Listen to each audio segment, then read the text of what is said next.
Hello વિદ્યાર્થી મિત્રો, કેમ છો? મજામાં ને? દરેક વિદ્યાર્થીઓને જય સ્વામિનારાયણ. વિદ્યાર્થી મિત્રો, છેલ્લે આપણે 13મા પાઠનો અભ્યાસ કર્યો. ઉત્પાદન ઉદ્યોગો વિશે આપણે માહિતી મેળવી. ત્યારબાદ અભ્યાસક્રમમાં આગળ વધીએ તો 20મો પાઠ છે કે ભારતની સામાજિક સમસ્યાઓ અને પડકારો.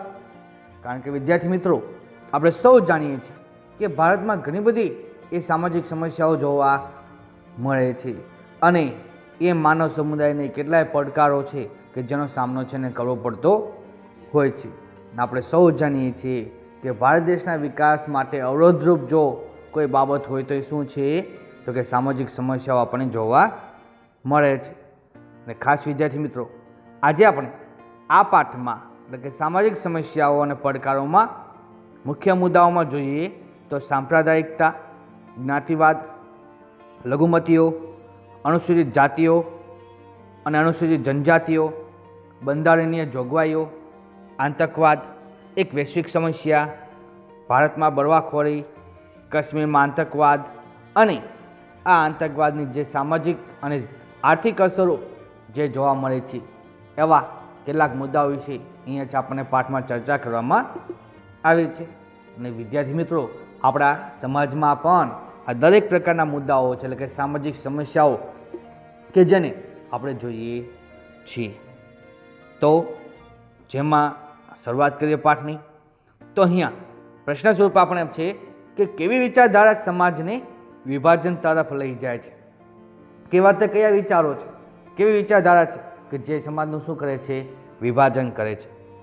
જેમાં ભારત બિન સાંપ્રદાયિક અને ધર્મનિરપેક્ષ રાષ્ટ્ર છે. કારણ કે વિદ્યાર્થી મિત્રો, આપણે સૌ જાણીએ છીએ કે ભારત કોઈ ધર્મનો બનેલો નથી. ભારત દેશ કેવો છે? બિન સાંપ્રદાયિક છે, ધર્મનિરપેક્ષ.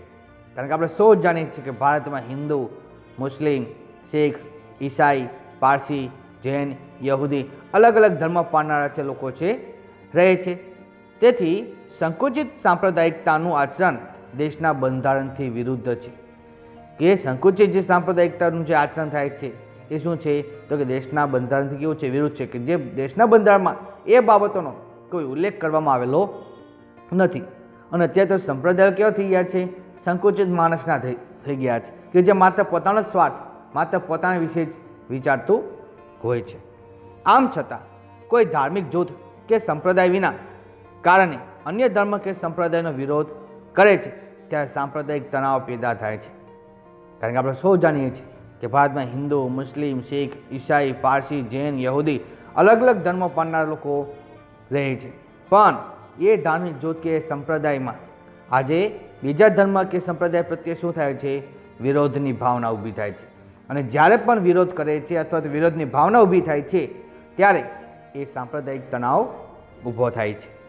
જેના પરિણામે દેશમાં સાંપ્રદાયિક હિંસા કે ઝઘડાઓ પણ એ થતા હોય છે. ખાસ વિદ્યાર્થી મિત્રો, તમે જાણતા રહેશો કે ભારત દેશને આઝાદી પ્રાપ્ત થઈ પણ ક્યારે? તો કે હિન્દુ અને મુસ્લિમના ભાગલા પડ્યા ત્યારે. અને આપણે સૌ જાણીએ છીએ કે જ્યારે પણ ભારત અને પાકિસ્તાનના ભાગલા પડ્યા ત્યારે હિન્દુ અને મુસ્લિમો વચ્ચે કોમી વિખવાદો ચાલતા હતા અને એ ઝઘડાઓ છે કે જે હિંસામાં પરિણમ્યા હતા. કોઈ ધર્મ કે સંપ્રદાયના લોકો પોતાના ધર્મ કે સંપ્રદાયની બીજા ધર્મોની તુલનામાં શ્રેષ્ઠ દર્શાવવા પ્રયત્ન કરે છે કે અમારો ધર્મ ઉચ્ચ છે, અમારો ધર્મ તમારા ધર્મ કરતાં વધુ મહત્વનો છે.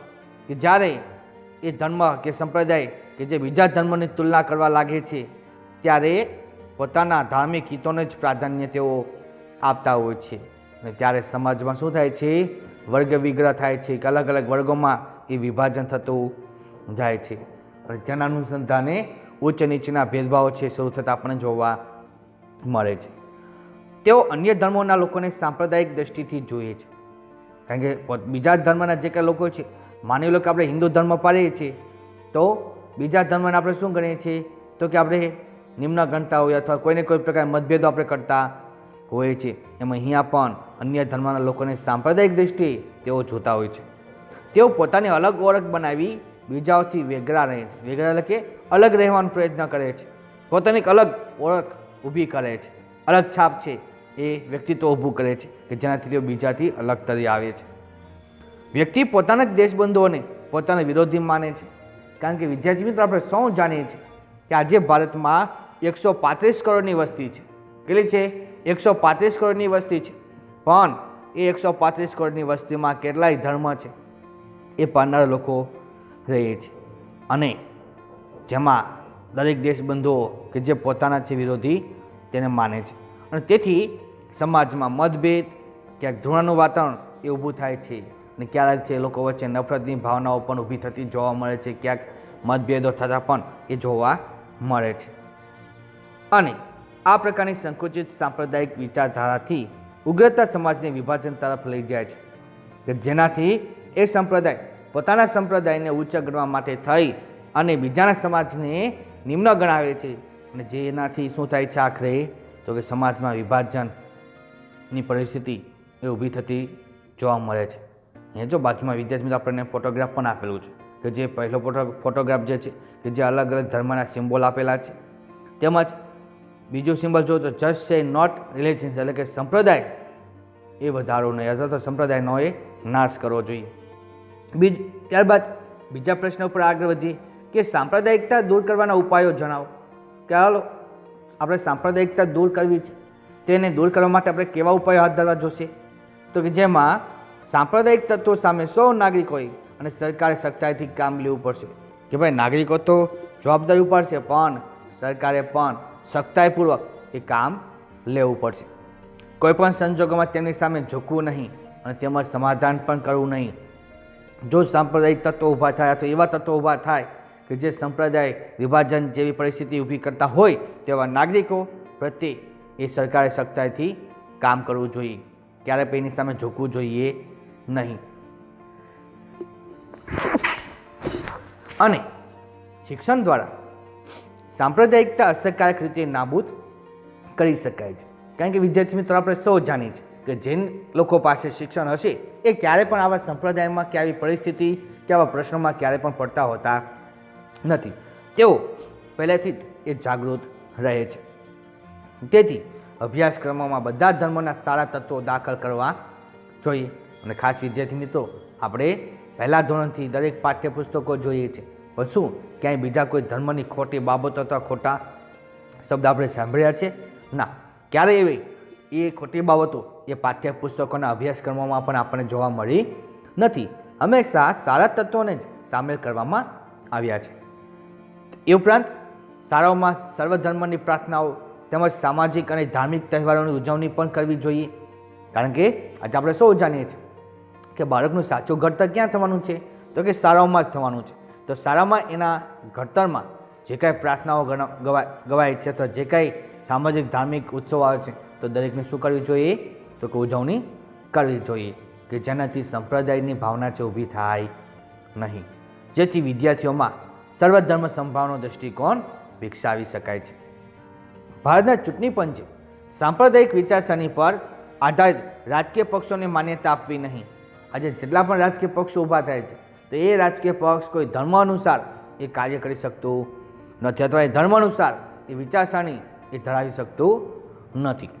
અને ચૂંટણી માટે ખાસ આચારસંહિતા બનાવીને તેનો ચુસ્તપણે અમલ કરવો અને કરાવવો.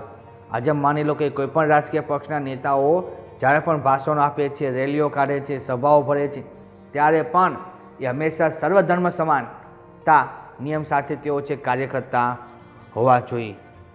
એ ઉપરાંત આજે રેડિયો, ટેલિવિઝન અને ફિલ્મો જેવા દ્રશ્ય અને શ્રાવ્ય માધ્યમો લોકમત ઘડનારા શ્રેષ્ઠ વિજાણુ માધ્યમો છે. વિજાણુ માધ્યમ એટલે કે જેને તમે જોઈ પણ શકો છો અને સાંભળી પણ શકો છો. અને આ તમામ માધ્યમોના આધારે છે માણસનું ઘડતર છે કરી શકાય છે, કે જેનાથી કોઈ પ્રકારે સાંપ્રદાયિકની ભાવના એ ઊભી થઈ શકે નહીં. રેડિયો અને ટેલિવિઝનને પોતાના કાર્યક્રમો દ્વારા તેમજ સિનેમાના પડદા પર ફિલ્મોએ સમાજમાં સર્વધર્મ સંભાવ અને સહિષ્ણુતાની ભાવનાનો પ્રસાર કરવો જોઈએ. આજે વિદ્યાર્થી મિત્રો મોટાભાગે જે કાંઈ ફિલ્મો અથવા ટેલિવિઝનના જે કાંઈ આપણે કાર્યક્રમો જોઈએ છીએ અથવા સિનેમામાં ફિલ્મો જોઈએ છીએ, તો દરેક ફિલ્મોના આધારે પણ આજે સમાજમાં સર્વધર્મ સમાનતા, કે જેમાં દરેક ધર્મને સમાનતાની તક આપી છે, ઉપરાંત સહિષ્ણુતાની ભાવનાને પણ એ પ્રસાર કરવો જોઈએ. રેડિયો અને ટેલિવિઝને રાષ્ટ્રીય હિતો અને રાષ્ટ્રવાદને પ્રોત્સાહન મળે તેવા કાર્યક્રમો પ્રસારિત કરવા જોઈએ. આપણે સૌ જાણીએ છીએ કે આજે રેડિયોના મારફતે અથવા તો ટેલિવિઝનના માધ્યમે કે રાષ્ટ્રમાં એકતા જળવાઈ રહે, રાષ્ટ્રવાદને પ્રોત્સાહન મળે, કે પોતાના રાષ્ટ્ર પ્રત્યે પ્રેમ ભાવના અને લાગણી જન્માવે તેવા કાર્યક્રમો આજે પ્રસારિત કરવા જોઈએ. સક્ષમ, સબળ અને નિષ્પક્ષ યુવાનોએ સાંપ્રદાયિક હિંસાને નાબૂદ કરવા કમર કસવી જોઈએ, કે કોઈ પ્રકારે છે એ સાંપ્રદાયિક પ્રત્યે છે હિંસા ન ધરાવી, ક્યારે પણ કોઈને શારીરિક કે માનસિક છે એ નુકસાન પહોંચાડવું ના જોઈએ. યુવાનોમાંથી સાંપ્રદાયિક ભાવના નાબૂદ થાય અને તેમનામાં વૈજ્ઞાનિક દૃષ્ટિકોણ ખીલે એવા શૈક્ષણિક અને સામાજિક પ્રયત્નો કરવા જોઈએ.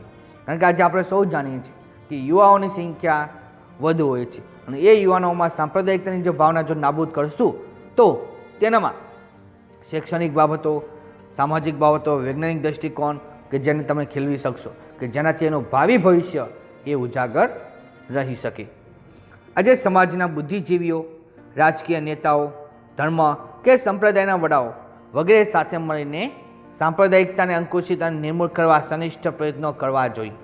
આજે સમાજમાં રહેલા જે કંઈ વિદ્વાનો છે, શિક્ષિત લોકો છે, બુદ્ધિજીવીઓ છે, ઉપરાંત જે કંઈ રાજકીય પક્ષના અલગ અલગ નેતાઓ છે અથવા ધર્મ કે સંપ્રદાયના કોઈ પણ વડાઓ છે અથવા તો પ્રમુખ છે, બધાએ સાથે મળી આ સાંપ્રદાયિકતાને અંકુશિત કરવી જોઈએ, કે એને કાબૂમાં લેવી જોઈએ અને જેને જળમૂળમાંથી એ નાબૂદ કરવી જોઈએ. અને એવા સખત એ પ્રયત્નો છે કરવા પડશે. અને જો એ પ્રકારે સાંપ્રદાયિકતાને નિયંકુશ કરી શકશું તો જ એ આ સમસ્યાને દૂર કરી શકાય છે.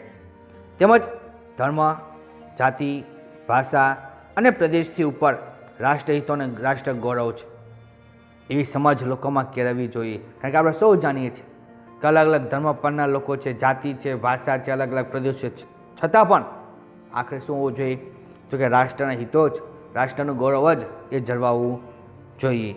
જે તેમનામાં એટલે કે એકતા, રાષ્ટ્રવાદ અને રાષ્ટ્રીય એકતાની ભાવનાને મજબૂત બનાવે છે, કે પોતાના રાષ્ટ્ર પ્રત્યે કંઈક કરી છૂટવાની ભાવના ધરાવશે, પોતાના રાષ્ટ્ર પ્રત્યે પૂરેપૂરી ભાવના અને એકતા ધરાવશે.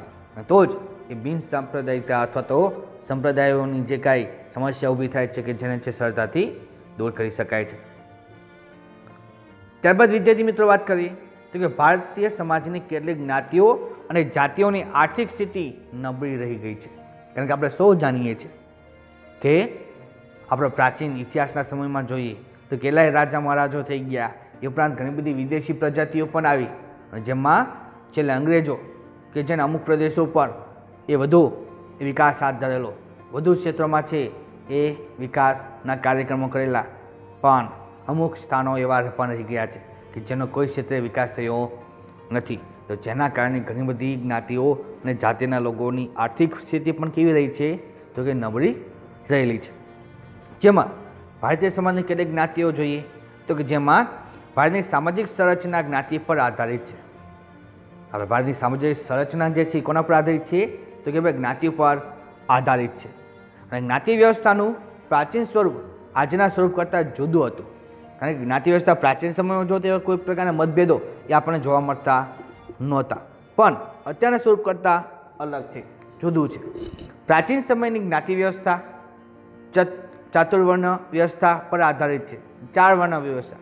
અને આપણે સૌ જાણીએ છીએ કે એ સમયમાં સમાજમાં બ્રાહ્મણ, ક્ષત્રિય, વૈશ્ય અને શૂદ્ર આ 4 વર્ણો હતા. ખાસ વિદ્યાર્થી મિત્રો યાદ રાખજો, 4 વર્ણ કયા કયા તો કે બ્રાહ્મણ, ક્ષત્રિય, વૈશ્ય અને શૂદ્ર.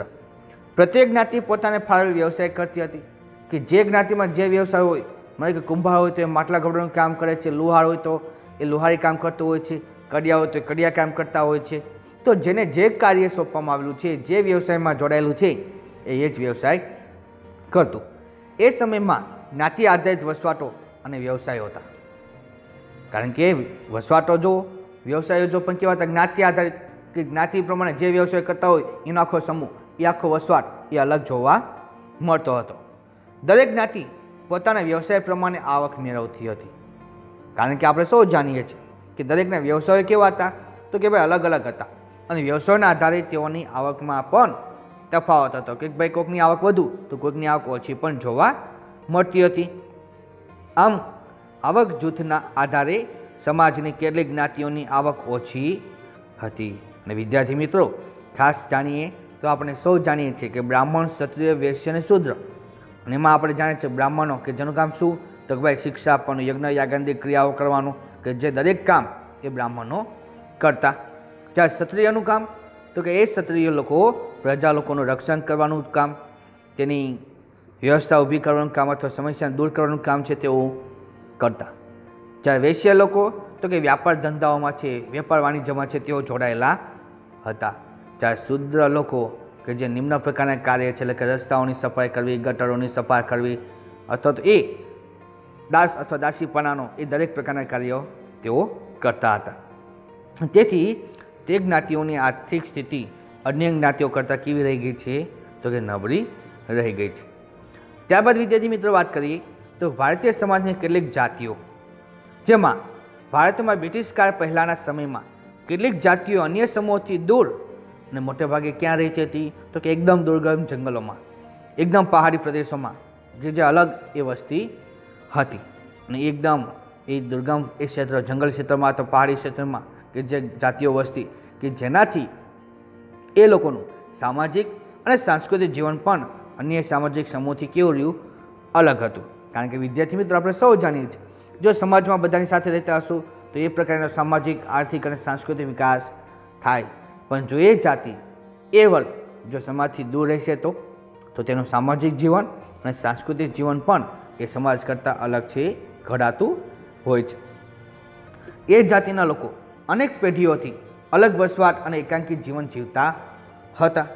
તેથી તેઓ વિકાસ સાધી શક્યા નહીં. કારણ કે આપણે સૌ જાણીએ છીએ કે એ જાતિઓ અનેક પેઢીઓ સુધી અલગ જ વસવાટ કરતા, એ પહાડી ક્ષેત્રોમાં રહેતા, એક દુર્ગમ જંગલોમાં તેઓ રહેતા અને એકલું જીવન તેઓ જીવતા, કે જેનાથી તેનો શૈક્ષણિક પણ વિકાસ નથી થયો, સામાજિક વિકાસ પણ નથી થયો અને આર્થિક વિકાસ પણ નથી થયો.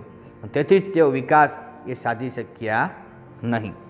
તેઓ તેમના વિસ્તારમાં મહેનતના પ્રમાણમાં ખૂબ ઓછા વળતરવાળી પ્રવૃત્તિઓ કરે છે, કે પોતાના વિસ્તારમાં રહે છે અને મહેનતના પ્રમાણમાં જો તો જે કાંઈ વળતર મળે છે કેવું મળે છે, તો કે ઓછું વળતર મળે છે, એટલે કે ઓછી આવક મળે છે. અને તેવી જ પ્રવૃત્તિઓ છે એ તેઓ કરતા હતા.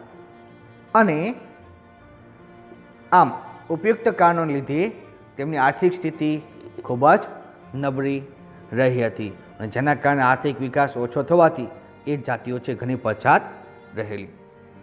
ત્યારબાદ વિદ્યાર્થી મિત્રો વાત કરીએ તો કે ભારતમાં લઘુમતીઓ, નબળા વર્ગો અને પછાત વર્ગોના વિકાસ, કલ્યાણ અને રક્ષણ માટે કઈ કઈ બંધારણની જોગવાઈઓ કરી છે.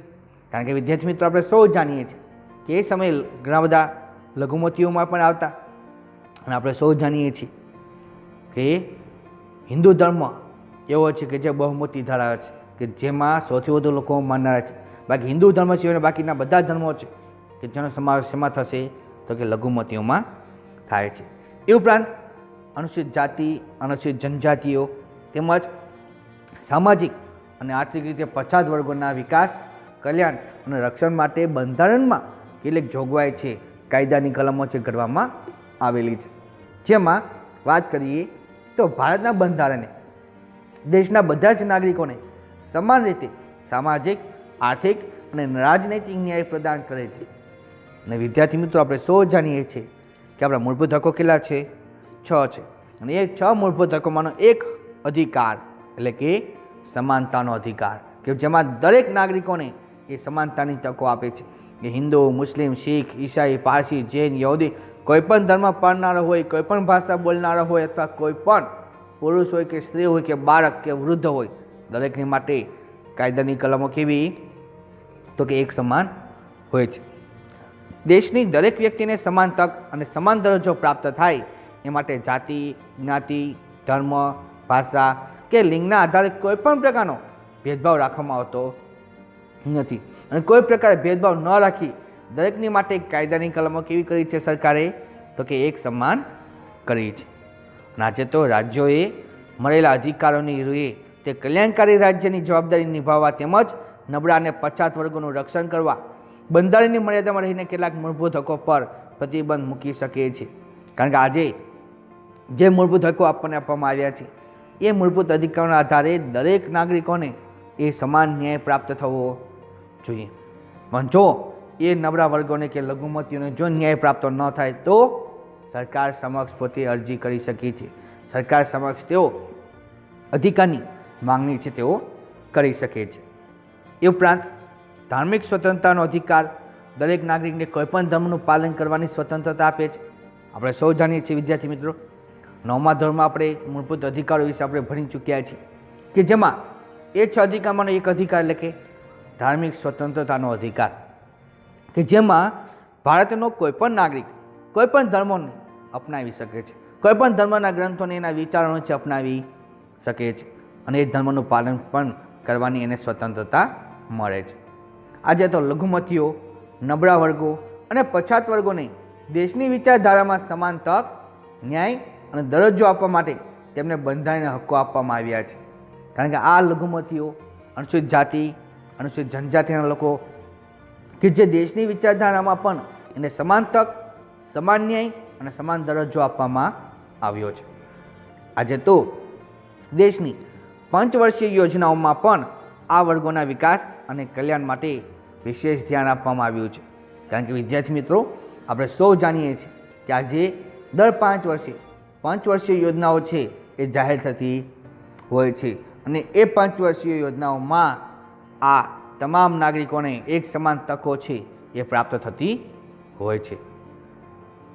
ત્યારબાદ વિદ્યાર્થી મિત્રો આપણે વાત કરીએ તો કે જેમાં છે લઘુમતીઓ, અને એ લઘુમતીઓના કલ્યાણ અને વિકાસ માટેની બંધારણીય જોગવાઈનો પરિચય અહીંયા આપણને આપવામાં આવ્યો છે કે જેમાં ભારતના બંધારણે દેશની બધી જ લઘુમતીઓને બહુમતીઓના જેટલા અને જેવા જ હકો એ સમાન ધોરણે ભોગવવાનો અધિકાર આપ્યો છે. એટલે કે હિન્દુ ધર્મ સિવાયના જેટલા પણ ધર્મ છે એ ધર્મ પાળનારા તમામ નાગરિકોને એ બહુમતીઓના જેટલા અને તેવા જ હકો એ સમાન ધોરણે ભોગવવાનો અધિકાર આપ્યો છે. ભલે લઘુમતીમાં આવતા હોય પણ બંધારણના મૂળભૂત અધિકારનો લાભ તે પણ લઈ શકે છે. અને આજે તો આ લઘુમતીઓના અધિકારો, તેના હિતો, કલ્યાણ અને વિકાસ માટે ભારત સરકારે રાષ્ટ્રીય લઘુમતી પંચની રચના કરી છે કે જે રાષ્ટ્રીય લઘુમતી પંચ આવા નાગરિકો કે જે લઘુમતીઓમાં આવે છે તો તેના આર્થિક, સામાજિક અને રાજકીય અને ધાર્મિક વિકાસ માટે થઈ તેઓ કાર્ય કરે છે. આ ઉપરાંત ભારતમાં ખાસ કરીને મુસ્લિમ લઘુમતી માટે સરકારે મુસ્લિમ પર્સનલ લો બનાવ્યો છે. ખાસ યાદ રાખજો વિદ્યાર્થી મિત્રો, કારણ કે આપણે જાણીએ છીએ કે હિન્દુ ધર્મ બાદ બીજી બહુમતીઓ એ તો કોની છે? મુસ્લિમ ધર્મની છે. અને મુસ્લિમ ધર્મ કે જે લઘુમતી માટેમાં આવે છે એની માટે સરકારે શું કર્યું તો કે મુસ્લિમ પર્સનલ લો કાયદો બનાવ્યો છે. એ કાયદા મુજબ સરકાર મુસ્લિમ કોમના હિતોનું રક્ષણ કરે છે કે મુસ્લિમ સમુદાયના દરેક નાગરિકોનું એ રક્ષણ થવું જોઈએ. આજે ધાર્મિક સ્વતંત્રતાનો મૂળભૂત હક મુખ્યત્વે ધાર્મિક લઘુમતીઓને ખાતરી આપે છે કે તેઓ પોતાના ધર્મના પ્રસાર, પ્રચાર અને પ્રોત્સાહન માટે પ્રયત્નો કરવા સ્વતંત્ર છે. આજે માની લો કે એ ધાર્મિક સ્વતંત્રતાના અધિકારના આધારે એ લઘુમતી લોકો કે પોતાના ધર્મનો પ્રચાર પણ કરી શકે છે, પોતાના ધર્મનો પ્રસાર પણ કરી શકે છે અને પોતાના ધર્મ અનુસાર તેને પ્રોત્સાહન પણ આજે ભારત સરકાર દ્વારા પ્રાપ્ત થાય છે કે જેનાથી કોઈપણ ધર્મની એ ધાર્મિક માન્યતાઓ છે કે રીત રિવાજો હોય કે પરંપરા હોય કે તહેવારો હોય એ દરેકને જાળવવાનો એને અધિકાર મળે છે. આજે તો કાયદો બળપૂર્વક કરેલા ધર્માંતરને માન્ય રાખતો નથી, કારણ કે જો બળજબરીપૂર્વક જો ધર્માંતર કર્યું હશે તો સરકાર એને માન્ય રાખતું નથી. અને આજે સરકારી આર્થિક સહાય લેતી કોઈ પણ શિક્ષણ સંસ્થામાં ધાર્મિક શિક્ષણ આપી શકાતું નથી. હવે વિદ્યાર્થી મિત્રો, આપણે શાળામાં ભણીએ છીએ તો શું માત્ર હિન્દુ ધર્મનું જ જ્ઞાન તમને આપવામાં આવે છે? શું માત્ર મુસ્લિમ ધર્મનું જ્ઞાન તમને આપવામાં આવે છે? ના. કોઈ પણ સરકારી શાળા હોય કે કોઈ પણ પ્રાઇવેટ સ્કૂલો હોય તો દરેક સ્થાને આજે જે કંઈ શિક્ષણ આપવામાં આવે છે એ પણ એક સમાન હોય છે. તમામ ધાર્મિક સમુદાયો પોતાના ધર્મના વ્યવસ્થાપન અને ધાર્મિક પ્રવૃત્તિઓ માટે સંપત્તિ કે દાન મેળવવાનો તેમજ તેની દેખરેખ કરવાનો અધિકાર ધરાવે છે. આજે માની લો કે ધાર્મિક સમુદાયો જેટલા પણ છે દરેક ધાર્મિક સમુદાયના લોકો પોતાના ધર્મના વ્યવસ્થાપન માટે કોઈપણ પોતાના ધર્મની પ્રવૃત્તિઓ કરાવી શકીએ છીએ. ઉપરાંત એ ધર્મની પ્રવૃત્તિ માટે સંપત્તિ કે દાન પણ એ મેળવવાનો તે અધિકાર ધરાવે છે. એને કોઈ અટકાવી શકતું નથી. સાંસ્કૃતિક અને શૈક્ષણિક હક દ્વારા મળેલા અધિકારો મુજબ લઘુમતીઓ પોતાની ભાષા, લિપિ અને સંસ્કૃતિનું સંરક્ષણ કરી શકીએ છે. કારણ કે આપણે સૌ જાણીએ છીએ કે સાંસ્કૃતિક અને શૈક્ષણિક અધિકાર દ્વારા મળેલા જે કાંઈ અધિકારો મુજબ લઘુમતીઓમાં જેટલા પણ નાગરિકો આવે છે, દરેક નાગરિકોને પોતાની ભાષા જાળવી શકે છે, પોતાના લખાણોને જાળવી શકે છે અને પોતાની સંસ્કૃતિનું રક્ષણ કરવાનો પણ અધિકાર એને પ્રાપ્ત કરી શકે છે. અને કોઈ પણ બંધારણનો કાયદો કે કલમ એ ધાર્મિક સ્વતંત્રતાનો હક એ છીનવી શકતું નથી હોતું. આજે તો લઘુમતીઓને ધર્મ, વંશ, જાતિ, રંગ કે ભાષાને કારણે સરકારી સહાય મેળવતી કોઈપણ સંસ્થામાં પ્રવેશતા અટકાવી શકાશે નહીં. આજે જે કોઈ સંસ્થા કે જે સરકારી સહાયથી ચાલે છે, સરકારના ગ્રાન્ટમાંથી ચાલે છે, તો એ તમામ સંસ્થાઓમાં આજે લઘુમતીઓના ધર્મ કે એના વંશ કે જાતિ કે રંગ કે ભાષા કોઈપણ કારણસર એને અટકાવી શકાતું નથી. દરેકને પ્રવેશ મળે છે. આજે તો સમાજના બધા વર્ગોને પોતાની પસંદગી પ્રમાણે ભાષા અને લિપિને જાળવવા અને તેનો વિકાસ કરવા તેમજ પોતાની સંસ્કૃતિનું રક્ષણ અને સંવર્ધન કરવા માટે શૈક્ષણિક સંસ્થાઓને તેમનું સંચાલન કરવાનો અધિકાર છે. આજે માની લો કે હિન્દુ ધર્મ છે, મુસ્લિમ ધર્મ છે કે શીખ ધર્મ કે એ કોઈ પણ બૌદ્ધ ધર્મ છે, તો જે કોઈ ધર્મ પાળનાર લોકો છે પોતાના સંસ્કૃતિને જાળવી રાખવા માટે, પોતાના ભાષાઓને તેમજ લખાણોને જાળવી રાખવા માટે તે પોતાનું સંસ્કૃતિનું રક્ષણ કરી શકે છે. અને પોતાના સંસ્કૃતિના રક્ષણ માટે થઈ તેઓ શૈક્ષણિક સંસ્થાઓ પણ સ્થાપિત કરી શકે છે અને તેમનું સંચાલન કરવાનો પણ તેને અધિકાર પ્રાપ્ત થાય છે. તો જેના અનુસંધાને દરેક લઘુમતીઓમાં આવતા લોકોને આજે ઘણી બધી આર્થિક સહાયો પ્રાપ્ત થાય છે. અને આજે તો રાજ્ય સરકારે ભારતની બધી લઘુમતીઓના બાળકોને પ્રાથમિક કક્ષાનું શિક્ષણ માતૃભાષામાં આપવાની સુવિધા કરે છે કે ભાઈ દરેક લઘુમતીઓના બાળકોને કે પોતાના બાળકોનું પ્રાથમિક કક્ષાનું જે શિક્ષણ જે એને પ્રાપ્ત થાય છે તો એ શિક્ષણને માતૃભાષામાં છે એ આપવાની એ સુવિધા કરે છે. કારણ કે માતૃભાષામાં જો બાળક વધશે તો એ ઘણું શૈક્ષણિક ક્ષેત્રમાં છે વિકાસ સાધી શકશે. ત્યારબાદ વિદ્યાર્થી મિત્રો વાત કરીએ તો કે અનુસૂચિત જાતિઓ અને અનુસૂચિત જનજાતિઓ કે જેને આપણે એસસી અને એસટી કહીએ છીએ. એસસી એટલે કે શેડ્યુલ કાસ્ટ અને એસટી એટલે શેડ્યુલ ટ્રાઇબ એટલે કે અનુસૂચિત જાતિઓ અને અનુસૂચિત જનજાતિઓ. જેમાં ભારતના બંધારણમાં અનુસૂચિત જાતિઓ અને અનુસૂચિત જનજાતિઓની કોઈ વ્યાખ્યા આપવામાં આવી નથી. કારણ કે બંધારણમાં જોઈએ તો બંધારણમાં પણ તેની કોઈ ચોક્કસ વ્યાખ્યા નથી. આજે તો જે તે રાજ્યના રાજ્યપાલની સલાહથી દેશના રાષ્ટ્રપ્રમુખના આદેશ દ્વારા આ બંને જાતિઓનો વિશેષ ઉલ્લેખ કરવામાં આવે છે.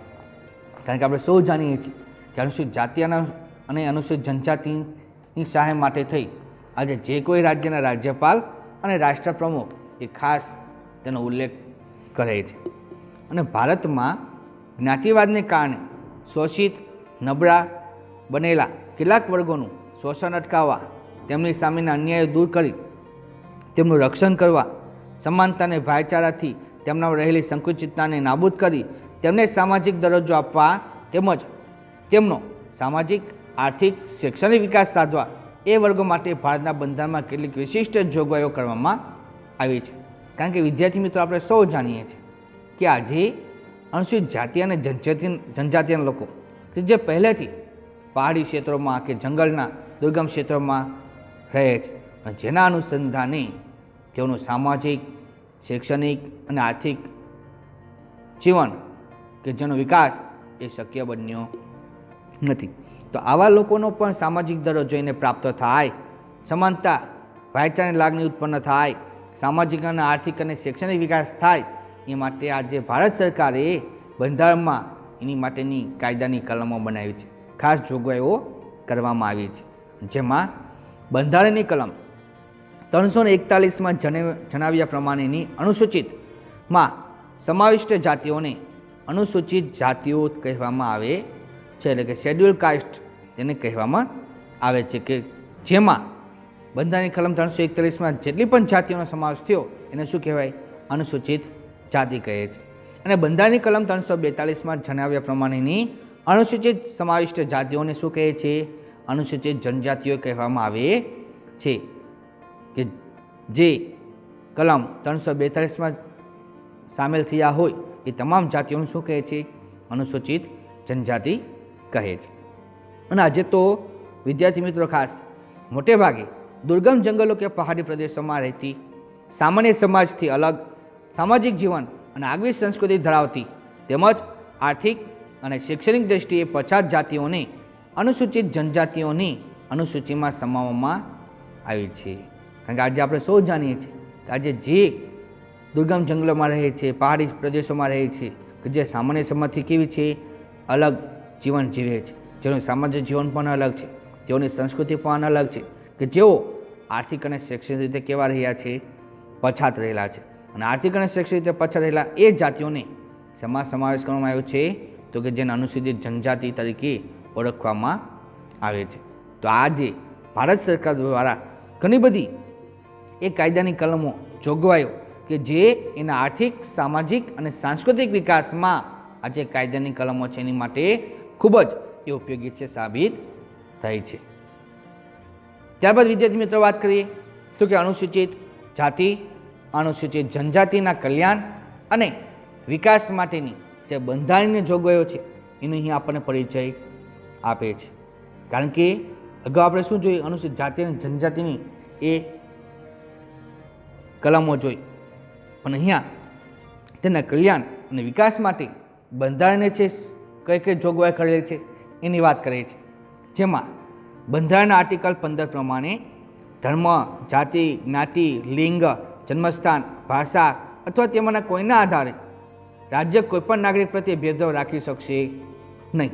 એ કોઈપણ ધર્મનો હોય કે જાતિનો હોય કે જ્ઞાતિ હોય કે પુરુષ હોય કે સ્ત્રી હોય, કોઈપણ સ્થાને એનો જન્મ થયો હોય, કોઈપણ ભાષા બોલતો હોય, પણ રાજ્ય સરકાર એ નાગરિક પ્રત્યે ભેદભાવ રાખી શકશે નહીં. એની માટે દરેક નાગરિક એક સમાન. તેમજ દુકાનો, જાહેર રેસ્ટોરન્ટો, હોટલો અને જાહેર મનોરંજનના સ્થળોમાં પ્રવેશ મેળવવામાં અથવા કૂવા, તળાવ, નાહવા માટેના ઘાટો, રસ્તાઓ સંપૂર્ણ અથવા અંશતઃ રાજ્ય તરફથી નિભાવાતા સ્થળોના અથવા જાહેર જનતાના ઉપયોગ માટે અર્પણ કરાયેલા સ્થળોના ઉપયોગ અંગે કોઈપણ નાગરિક પર કોઈપણ પ્રકારની ગેરલાયક જવાબદારી, નિયંત્રણ કે શરતો લાદી શકાશે નહીં. તેને સરકારી માલ મિલકતનો ઉપયોગ કરવાની પૂરેપૂરી સ્વતંત્રતા પ્રાપ્ત થાય છે. કોઈપણ દુકાનો કે જાહેર રેસ્ટોરન્ટ કે મનોરંજનના કોઈપણ સાધનો હોય, એ સાધનો પણ એ સુવિધા પણ એ પ્રાપ્ત કરી શકે છે. એ ઉપરાંત ગામના કોઈ કૂવા કે તળાવ હોય તો એ દરેક જગ્યાએ પણ એનો ઉપયોગ કરી શકે છે. એની ઉપર કોઈ પ્રતિબંધ રાજ્ય સરકાર લાદી શકતું નથી. ઉપરાંત કોઈ પ્રકારે ભેદભાવ પણ એ દાખવી શકતું નથી. ના બંધારણના આર્ટિકલ 15 પ્રમાણે સમાજના બીજા નાગરિકોની જેમ તેને પણ એ સમાનતાના એ અધિકારો છે એ આપવામાં આવ્યા છે. એ ઉપરાંત બંધારણના આર્ટિકલ 29 પ્રમાણે જોઈએ તો જેમાં ભારતના પ્રદેશમાં અથવા તેના કોઈ પણ ભાગમાં રહેતા નાગરિકો જો કોઈ વિશિષ્ટ ભાષા બોલે છે, તેઓની કોઈ લિપિ છે કે પોતાની કહી શકાય તેવી કોઈ સંસ્કૃતિ એ ધરાવતા હશે તો તેને સાચવવાનો એમને અધિકાર રહેશે. કે દરેક એ અનુસૂચિત જાતિ કે જનજાતિના લોકોને પોતાની સંસ્કૃતિને જાળવવાનો, તેને નિભાવવાનો પૂરેપૂરો અધિકાર પ્રાપ્ત થાય છે.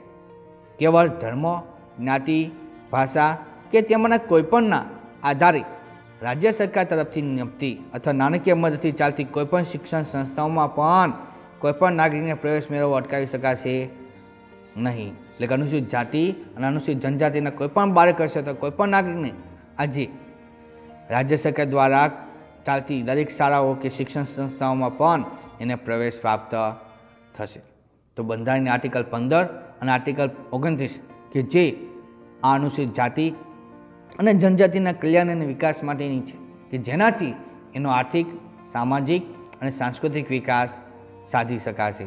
અને આજે એના અનુસંધાને શિક્ષણ પણ પ્રાપ્ત કરી તે પોતાનું સમાજ જીવન ધોરણ એ સુધારી શકે છે. તો ખાસ વિદ્યાર્થી મિત્રો, પાઠમાં છે અહીંયા સુધી રાખીએ છીએ. આગળના જે કંઈ મુદ્દાઓ છે કે જેનો અભ્યાસ આપણે હવે પછીના પીરિયડમાં આપણે કરીશું. તો ત્યાં સુધી દરેક વિદ્યાર્થીઓને અસ્તુ. જય સ્વામિનારાયણ.